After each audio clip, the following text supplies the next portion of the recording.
just a step in a required process.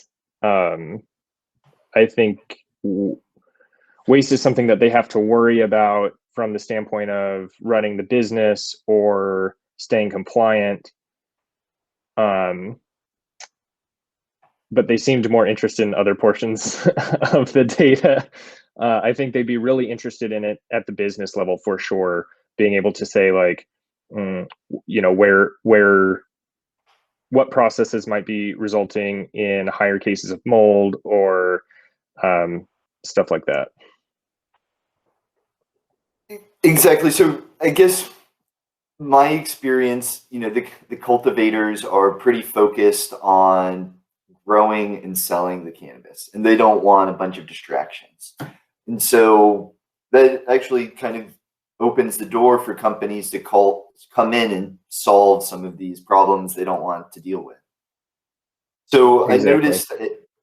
I noticed there was, you know, it seems there was a successful waste management company in Southern California, maybe San Diego, and another one in Colorado. So it seems, I don't know if they're dealing too much with data. They're just more just going and picking it up. And I'm curious.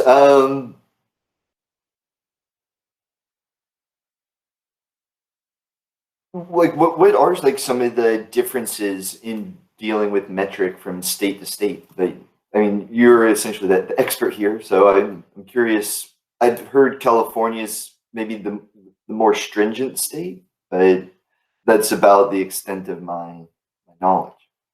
Yeah, I mean, so one of the just a really simple example is I'm in Washington. Washington's not a metric state, but we did work with customers that were in California and Oregon. We had customers all across the states, but those were the two places that we were looking at primarily. And one big difference was when you're expected to tag your plants and how those are treated. And so there's between California and Oregon, there's actually different growth phase definitions and different requirements as to when you promote them through those phases and when you are required to tag a plant. And there's also differences in whether or not it's indoor or outdoor between those two states as well. So if you are trying to be a third party integrator that is providing a service that is a one-stop shop where you're providing extra value in addition to trying to say you can just come to our stuff and we'll keep you compliant with metric, one of the challenges that all these companies have to solve is how do they build their software in a way that can be flexible with different workflows per state? Because each state, given that it's still federally illegal and that each state is really defining what legality means and what the requirements are, while they are using templates of other states that have already created markets and managed compliance and stuff like that, they're still unique and still unique enough that third parties really need to be cognizant of that going into designing and building their software. And that's quite interesting, especially the different growth stages and tagging points. That would throw a monkey wrench into things. So I'm curious, do the software companies, do they essentially approach compliance as like a second thought, or No, compliance is a really big part of this for sure. There are a lot of ramifications to not staying compliant, whether you're a cultivator or a processor or retailer. And in a lot of cases, the software, the way that you have to integrate with state compliance is not necessarily easy, intuitive, or cost effective. So any promise that you can make as a third party to provide making that easy, automating it, providing workflows, or the ability to have just a single place where you can do all of your work and you're not swapping between, 5 different pieces of software. That's where these various cannabis SaaS companies are really competing. Is, can we integrate with Metric? Can we integrate with, I say we, I'm not currently there anymore, but QuickBooks, all of these different things that a business has to do to be successful. Is there one place that they can go and get all of that? So you'll see some of these companies are specializing maybe in a particular level and really focus on cultivators, or really focus on manufacturing, or really focus on processing. Or you'll see a lot of seed to sale products where you can manage your whole workflow. It's in the name, from seed to sale. And sometimes that can extend, to the retail side if they're able to be vertically integrated. And that's another thing of differing state by state. In Washington state, you cannot have both a cultivation license and a retail license. But in other states, you can be vertically integrated from growth to sale. So again, Washington isn't Metric, so it didn't manifest itself in that way necessarily. But I could definitely see where that would be an issue in a state that wanted to use Metric for tracking, but had, set limitations on how you can vertically integrate, if you can vertically integrate, number of licenses, all that fun stuff. So it seems that, because it does look that Metric provides a simple user interface. I'm just curious if people heavily use that or not, because I'm just like confused, because it seems like they may just be sort of making a cleaner wheel that people can use to enter data, but it seems that maybe the selling factor is the ancillary things. So like what are some of the things you see? Like, I guess there's billing and maybe. Well, even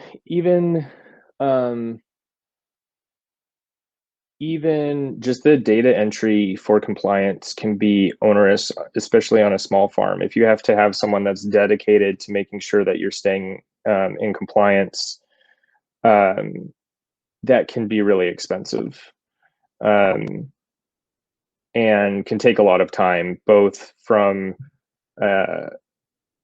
the people that are actually doing the cultivation. That's what I'm most familiar with, as well as the people running the company and making sure that the data that is ending up being sent to the state is accurate.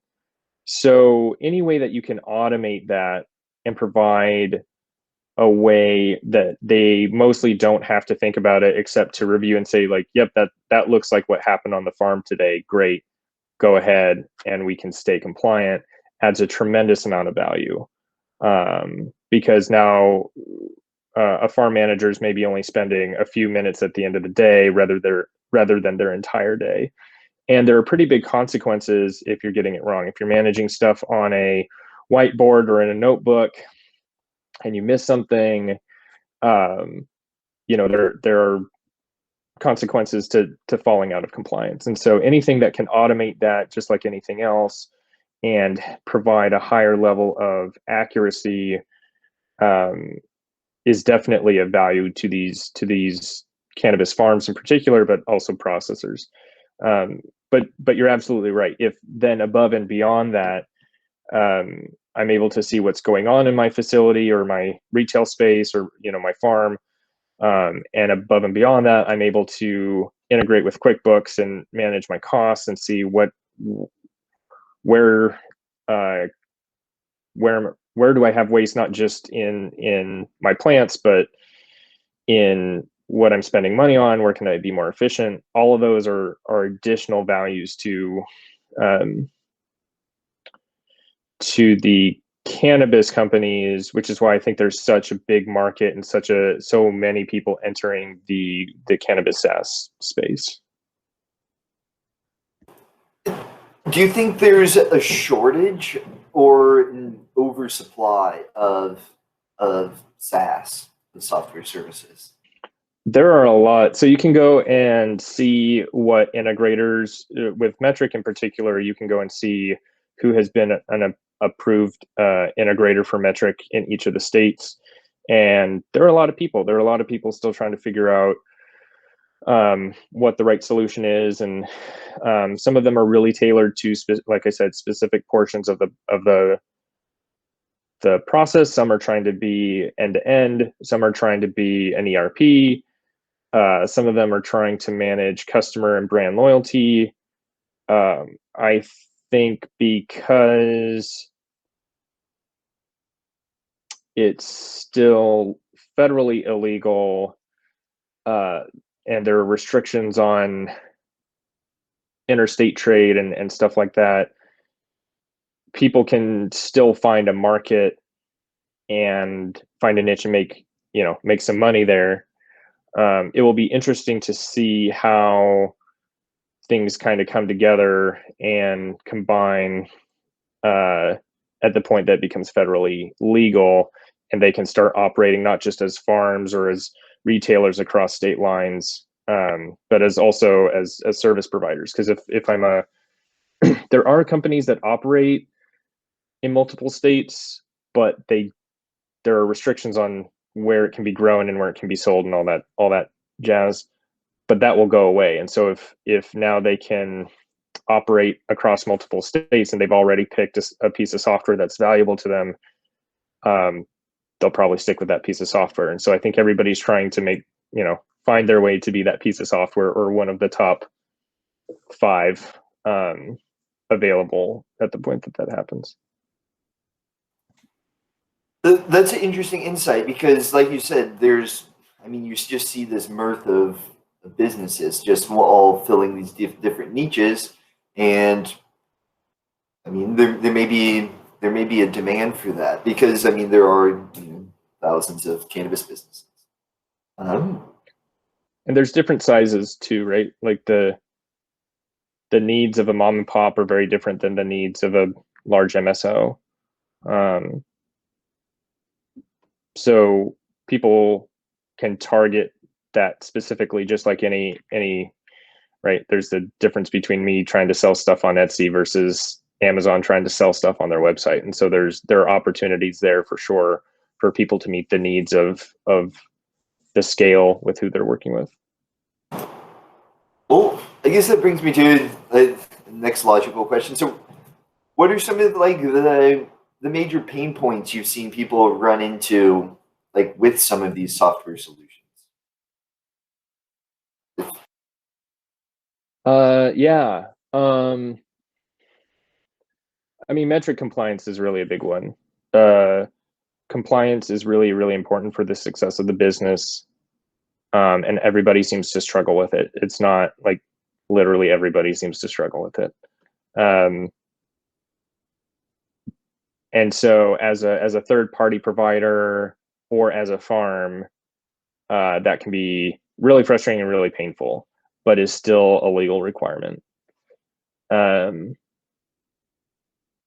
Man, that's probably the biggest one. There's a lot of small things, everybody has their trade-offs and they're the things that they focus on and kind of the way that they're trying to carve out their own space. And everybody has their own approaches to how they go about doing that, from the features that they provide and the way that they do or do not simplify systems, or the way that they market themselves. But and I'm not as familiar about non-metric states, like what that looks like. I'm familiar with green bits, but only kind of tangentially, and I heard someone complain about one. So maybe it's just compliance in general and it's not metric. It's just that metric is used in so many states, and so it's people targeting the biggest one, right? But it has been very difficult to interact with them in a consistent way for a number of reasons. Well, I can share my insights on working with Leaf Data Systems. So that was my primary point of interaction with the traceability system. So in Washington, worked with Leaf Data Systems.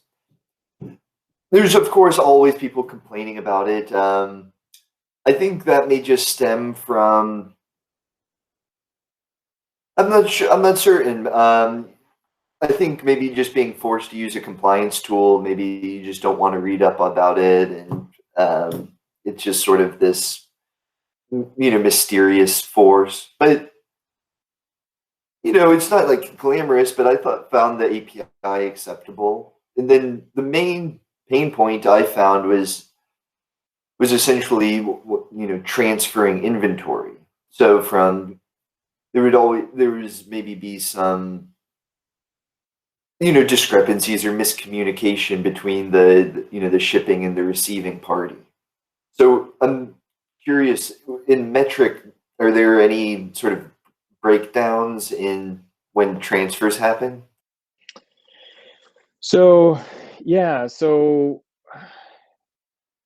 metric, I think so. I'm not familiar. Like I said, I haven't worked directly with the system up here in Washington, even though I'm up here.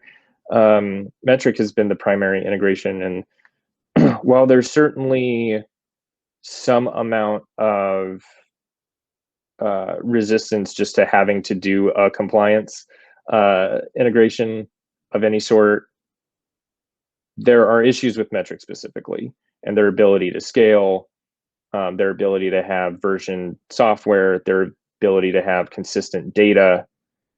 And to your point, that becomes problematic with transfers. So if I'm a cultivator and I want to provide my product to a processor, and metric is down, or I'm not able to complete a certain set of steps, I can't actually transfer my product to them. They might be sitting in my lobby waiting to pick it up. And if I can't do the things that I need to do to stay compliant for whatever reason, whether it's because of metrics specifically or because I'm using a third party that's struggling to integrate with them for whatever set of reasons, that can actually be a physical obstacle to me running my business. So I think while there is some resistance that is founded in just not wanting to do the process, I think there are a lot of things that with the process are lacking that prevent people from doing what is legally required of them, and thus negatively impacting their business. There's a lot of other like critical all of this, actually, you can go and hear people give their feedback to the state of California. So there's no secrets here, but having to tag every single plant has an ecological impact. You don't have to do that with any other agricultural product, to my knowledge, and it's a lot of plastic. And so, is that the right way to manage it? Well, that's how metric manages it. And so I think there are other things that come into play with metric specifically that have been making it challenging. They obviously say that they are going to continue to work with the states to make it better. Some of those things have absolutely improved. Some of them have not. And I think that that's been the challenge for cannabis companies and their third-party SaaS providers as well. That's quite interesting. So when you say they've worked to make things better, does that mean like actual changes to the code, or is that just more like communication, like training? The claim is both.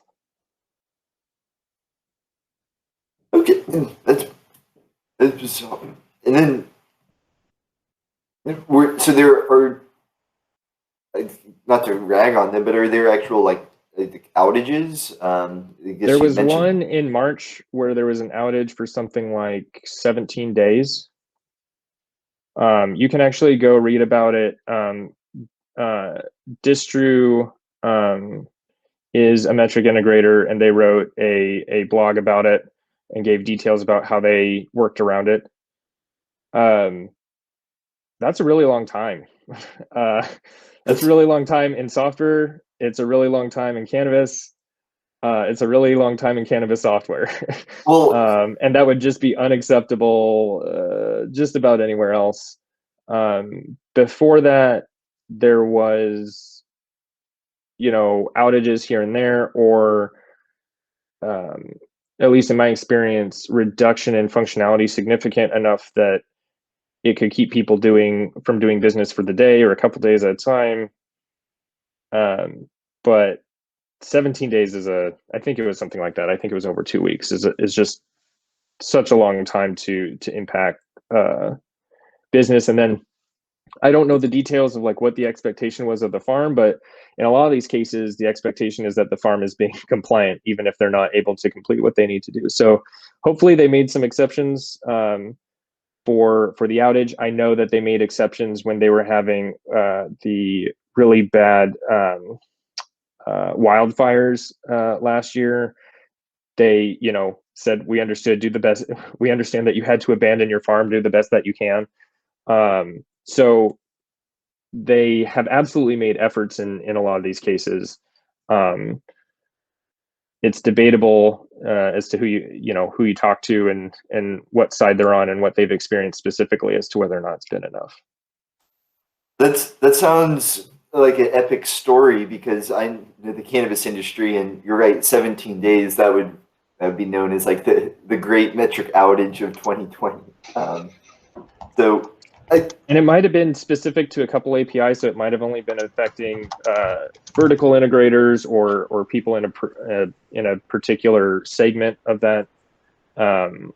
Again, Distru wrote up a really good article on it, and I'm forgetting a lot of the details. It was just more of a shock at the amount of time. yeah, I'll dig that article up, because a similar thing happened, I think, back in 2019 with Leak Data Systems. So essentially, they were rolling out their, I think their one big update to the code, and it was a minor update, but I think they maybe changed a few fields from optional to required, so that would that throws a monkey wrench into people's third-party software systems. And so while the actual change to the API wasn't, that drastic, when you really take a step back, it did cause, about a similar like 2 week rough period, and that had really lasting consequences. It, the cold, it goes back to the point we were making earlier, where the cultivators, they don't want any distractions. They just want to focus on growing and selling, and anything else is a nuisance. And so if traceability goes down, that's a nuisance. And there's definitely going to be some parties that make some noise about that. And like I said, there's consequences. So then, now I think Washington State sort of started to get like cold feet about their traceability system. So, but it's kind of hard to walk anything back, once you've committed to a statewide system. And I guess I'm curious, like, what do you see as like sort of the future of traceability? Like, so say there was like, federal legalization or something like that. Do you see traceability sticking around or getting upended, or what do you foresee for Your guess is as good as mine on that one. I have no idea what to expect. There's a lot of double speak from this administration. You've seen them talk about supporting legalization, at least in some ways, while firing interns that have ever used before. And so who knows whether or not they'll support it? Who knows what will come out of it? I think there are a lot of unknowns when it comes to what or at least people with a lot more experience than I have, at least, that can probably answer that question better, as to what to expect at the point that it becomes federally legal, or when all that jazz. Yeah, Well, yeah. I think on my end, like I work for a manufacturing company, and so we're currently in like 5 different states, and expanding to maybe 4 this year. So I think we're projecting 2024 as like a federal legal. Like it's not going to be tomorrow, but that's when we're expecting hopefully that some changes will be made. So wouldn't be this. So it's going to be a few years before I think we think that'll happen.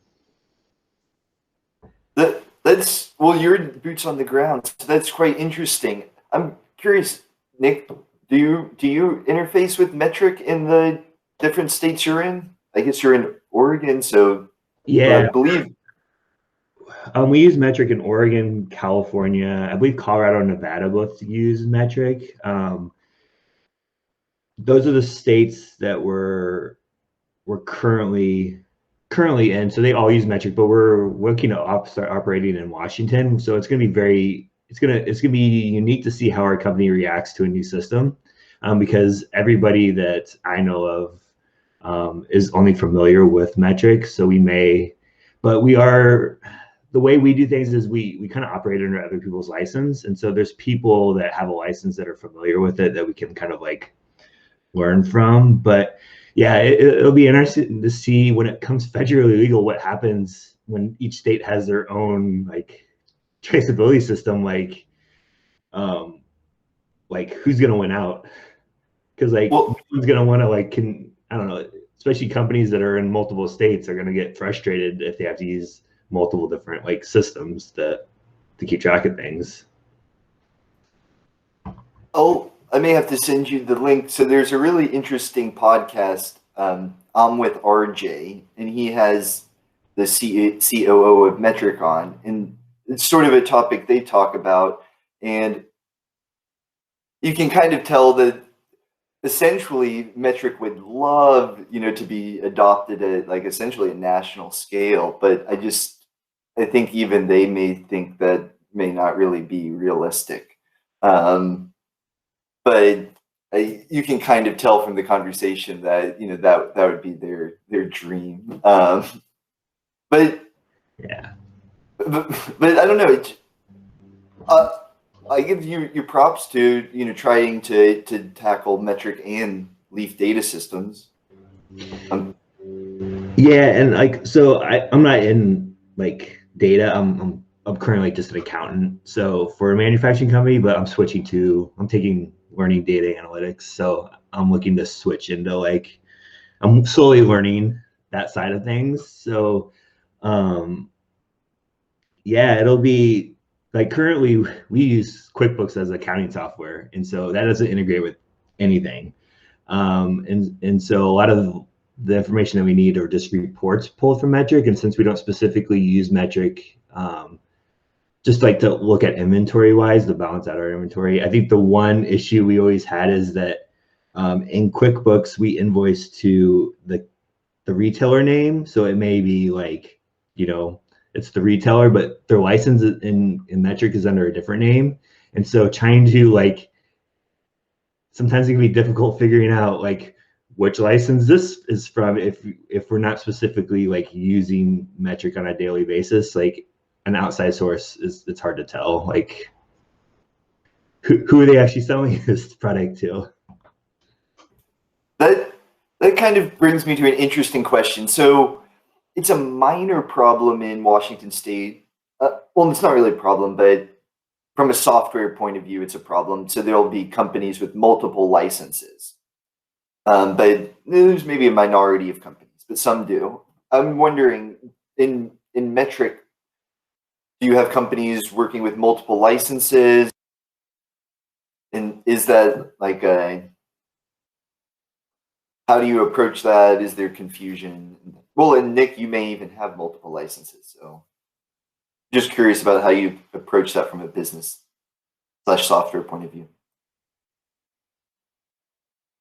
um like I think our inventory team just they have a list of what licenses for what company in QuickBooks, or like, so like we use, since we don't have like an ERP system, we actually use Google Sheets. And so we have our processes, we have an order form, which our sales reps then put in their orders on this form, and then our inventory team has access to see that. So when someone puts up a new order, they know like the date it's supposed to be pulled from, like when it's supposed to be ready and all that. And so what our inventory team just has a list of like names and licenses, so they can, like, if they're ever confused, they know which one to put it into metric. Because yeah, like if you put it in the metric, then the company that you actually deliver to has to reject that order because it's under the wrong name. So and since we do deal with the retailers, like, we want to keep them happy, and the last thing we want to do is not make a delivery because we put it under the wrong name. And that's essentially what I've noticed in Washington State is everybody's trying to keep their clients happy, and that's kind of expected of businesses. But and then the transfers, it's just like you said, you don't want to transfer it to the wrong person. And then the whole mess of having to reject incorrect transfers. So I don't know, just from my experience, that's just a pain point that can be helped by just better, more organized software, I suppose. Well, actually, I don't know. I don't really know what the solution may be. That is a pain point. A radical view, which obviously would maybe put me out of business, is to not have such strict regulation. Again, I don't know of any other agricultural product that has to behave this way, or any other, like tobacco. You're not tagging every plant. Alcohol, you're not following it all the way in. You have to keep track of what goes into your batch and what alcohol comes out, and you have to keep track of bottles and that sort of stuff. But it's not at the level that's required for cannabis. And I think that's been unique to cannabis because of its legality at the moment. So it'll be interesting to see if some of that lightens up a little bit going forward, trusting farms a little bit more, or maybe checking in at very specific times rather than having to track every single plant at every single stage. Maybe that's pie in the sky hopes, but I think there will be a lot of benefits to relaxing that a little bit. And that's what I was kind of curious about as to the future landscape, because so essentially I'm working on Canlytics, which is laboratory software, and the whole idea was to be sort of laboratory software first and then compliance second, because the laboratories aren't going anywhere, and even if you didn't have traceability, they would still be there. And so the software is just more laboratory focused and then meeting the compliance. And so I'm just curious about the future, because I'm almost a little worried that maybe some companies may have built their software and business model too much around compliance and metric, because then if metric changes or say goes away in 5 years for whatever reason, then there goes your business model. There goes your business. And like in Washington State, it's real uncertain what traceability is going to look like in 5 years from now. But at the same time, the companies that have made integrating with metric easy have done quite good for themselves. So my experience has been, and maybe Nick can speak to it as well, but my experience has been that that's usually part of their offering, but not their exclusive offering. That if you're focusing on cultivation, metric or compliance is part of your cultivation process, but is not the only thing, right? The rest is, how do you get the best yield, or how do you get a particular profile, whether how can you use crop steering to get a particular outcome, integration with QuickBooks, because at the end of the day, there still is, money involved as much as we enjoy watching plants grow. How do you develop new cultivars, or does cultivar even have a meaning? There's a lot of discussion there. So I think there's a lot more that, or if you're an ERP, or if you're a seed to sale product, you're obviously providing that value through the whole process and adding additional things onto it. I think compliance is a really big portion of it at the moment, as you point out. I don't know of anybody that is only doing compliance as a third-party piece of software. I don't know of anybody that is only just a wrapper around, say, metric. It's usually part of an offering that they make beyond that, with whatever stage or stages they're interacting with. It could be a very substantial portion of their business model for sure, and everything you bring up would still be a risk for them. Absolutely.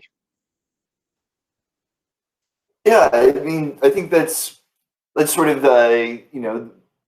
where the software space is, if you can make all these integrations, you can add a lot of value.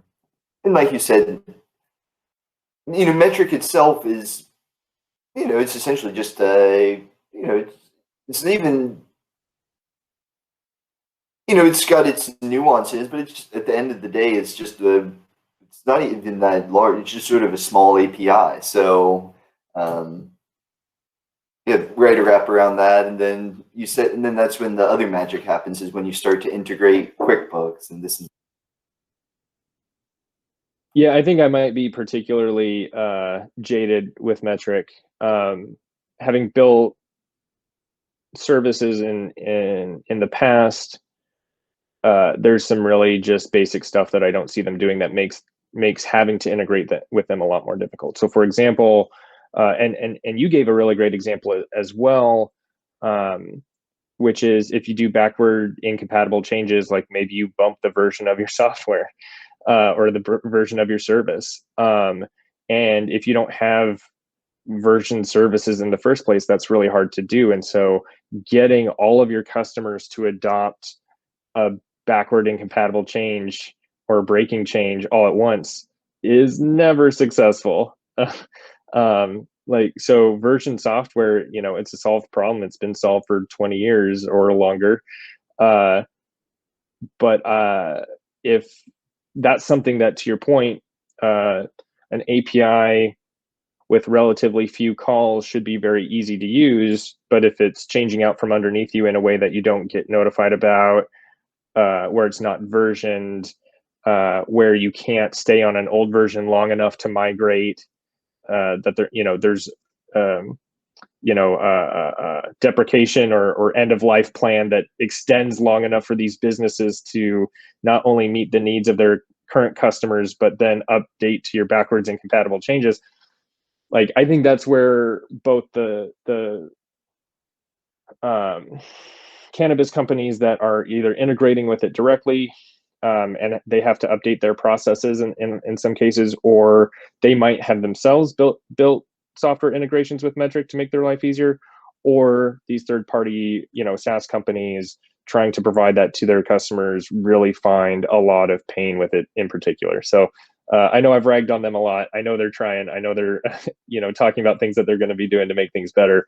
But some of these things that are pretty standard practice in a lot of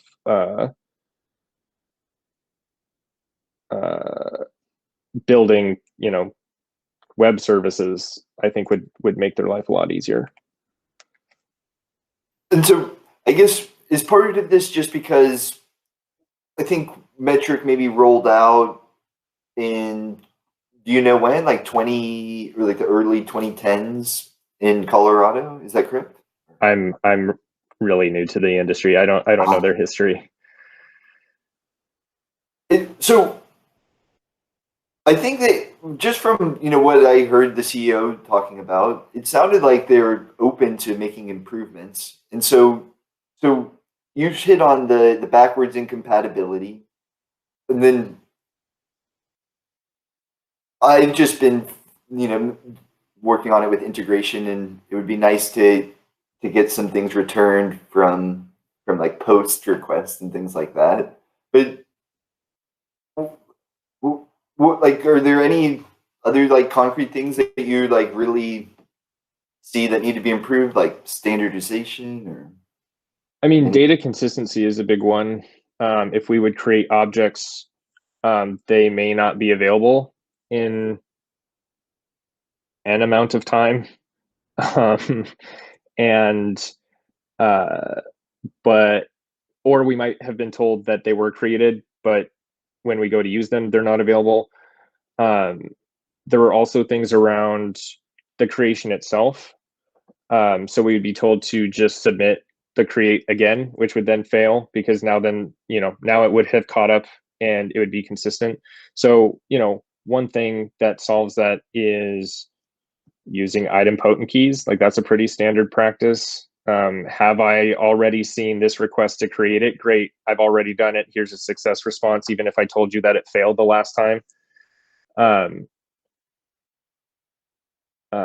Shoot, there was another one that we ran into a lot. So like backward compatibility was one, data consistency was one, idempotency was very closely related to that, particularly around creation of objects. Scalability was one. Uptime, we've already talked about that. Knowing when changes were coming, and this is where I will give them a lot of credit. They have been very proactive within the last year or so in reaching out to companies and letting them know, or at least getting better at it for the most part when changes were coming. When I first started working in this space, changes would just happen and our stuff would break, and then we would get a notice a week later that there was a change to the API. That's not helpful. So they have improved in that sense, which I think has made everyone's life easier. But even then, one of the challenges that you're going to run into if you're providing services or if you're operating in multiple states, regardless of whether or not you're a cannabis company or a third-party company, is just keeping up with all the changes across all the different states too. So that's not necessarily their fault. But how do you communicate that in such a way that you're not that you're notifying the people who need to know in a way that's efficient with enough time for them to adopt it and a reasonable end of life support for the stuff that you're deprecating. It's hard. It's a hard problem that everybody has to deal with, regardless of the scale of your customers. But it's something that I think is going to be critical for them to address. And I agree with you. I think almost any company can make improvements by improving communication. It's one of the hardest things to get right, but it's something that is approachable and everybody can improve. And so, like you said, just simply letting you know that changes are coming.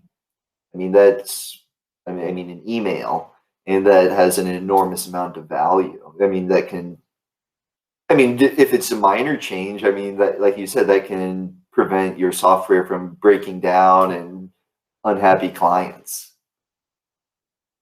And then I think things like maybe backwards compatibility is maybe easier, but idempotency, you have to be a little clever, just about how you. It's like you said, you have to have some forethought about how you're going to set things up, but you have to do a little thinking there. So I think that may be a little trickier that may be a little trickier problem to approach. But communication's the dead simple one. Oh, well, that's exciting. Well, we're sort of nearing here to the end. If anyone has any last few things to hit on, but I guess I just wanted to thank you, Ryan, for coming and joining the Cannabis Science meetup, Cannabis Data Science meetup. Normally I have a presentation or something and some data that we can chew on. And so for next week, I'll have some stuff, and I may even just email or message you guys like a handout for this week. I was going to have a company, Better Carbon Solutions, come and talk about how they're doing waste management, but there was a breakdown in communication. But I can still send you some material. And also, Nick, it was awesome hearing from you about your experience in multiple states. That is quite the hurdle to jump. Yeah, it's a lot. I mean, because you're looking at facilities in each state, so because you can't transport across state lines, so. Yeah, again, I've got endless questions there, so we may have to pick your brain about that next time. Yeah. And then Charles, as always, it's always good to see you and hear your perspective from the data science angle. Yeah, thanks. And yeah, that was interesting. I've written software for Ford, and my wife works in the semiconductor industry. And if you were down for 2 weeks, man, it would be ugly. You'd never be back. Well, that's basically what happened in Washington State. Leaf Data Systems, they did the small update, and there was endless amount of noise about it, to the point where Washington State basically said, okay, we're actually going to relook at the contract. So then they basically did this whole, re-examination of the contract, which is, a big deal. But, in Metric, it sounds like it may have been out of their hands. They may have been tied to the wildfires or this and that. So I'm thanks for sharing that link. I'm going to go start reading up about this Metric outage. Yeah, the wildfires were separate. That comment was mostly that I hoped that they treated the people trying to stay compliant in the same way that they had in the past, where farms had struggled because of the wildfires. Hopefully they're a little bit more supportive because of the outage. Well, a similar thing, like in Washington, they gave everybody lenience. They said, oh, you can just, attest that you've had things tested and this and that. But people just aren't happy when there's any disruption to their, and you can't blame them. That's, that's lost revenue. So, I think the lesson from the day is, do what you can to keep your systems online. And it takes some forethought. All right, crew, thanks for coming today. I think I'll go ahead and conclude it here a couple minutes early, just to let Charles get to his appointment on time. And I've kind of run out of material. But thank you all for coming. I'll try to send you some material throughout the week, and then we can touch base next week and maybe do a little forecasting or something like that. Sounds good. Nice meeting you all.